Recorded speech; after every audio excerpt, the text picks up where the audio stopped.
कभी कभी ऐसा होता है कि हमारा जवाब तो सही होता है, लेकिन हम उसका स्पष्टीकरण अच्छे से नहीं दे पाते हैं और इस वजह से सामने वाले को ये लगता है कि हम गलत हैं।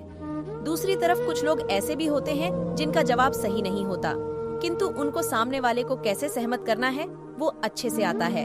इस कहानी कौवे की गिनती Tenali Rama short moral story में भी तेनालीराम के उदाहरण से यही बताया गया है कि सामने वाले को सहमत करना भी उतना ही जरूरी है जितना कि हमारे सवाल के जवाब का सही होना। पुराने समय की बात है, एक दिन राजा ने अपने दरबार में एक ऐसा सवाल पूछा कि सभी लोग गहरी सोच में डूब गए।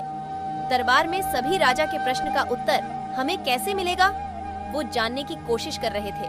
उसी दौरान तेनालीराम दरबार के अंदर आए और सभी को गहरी सोच में डूबे हुए देखकर पूछा कि आखिर बात क्या है। राजा ने तेनालीराम से कहा कि सवाल ये है कि शहर में कितने कौवे हैं।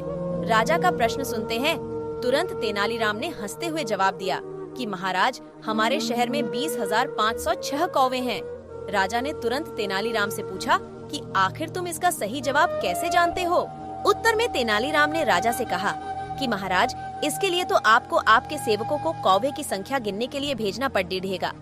यदि अधिक कौवे मिले तो इसका ये मतलब होगा कि कौवे के रिश्तेदार उनके पास आसपास के शहरों से आए होंगे उन्हें मिलने के लिए, और अगर इससे कम कौवे हैं तो हमारे शहर के कौवे शहर से बाहर रहने वाले अपने रिश्तेदारों के पास जरूर गए होंगे।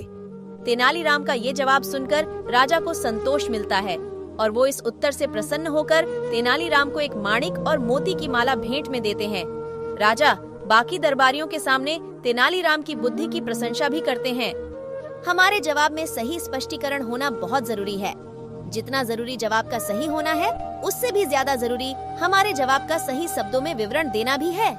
आपके उत्तर में सही स्पष्टीकरण होना उतना ही महत्वपूर्ण है जितना कि सही उत्तर का होना। सिर्फ आपका जवाब सही होने से कुछ नहीं होता है। लोगों को आप जो बोल रहे हो वो कैसे सच है उसके बारे में समझाना और उनको कन्विंस करना भी जरूरी होता है। अगर आपको हमारी स्टोरी कौवे की गिनती तेनालीरामा शॉर्ट मॉरल स्टोरी अच्छी लगी हो तो अपने दोस्तों के साथ भी शेयर कीजिए और कमेंट में जरूर बताइए कि कैसी लगी हमारी ये कहानी।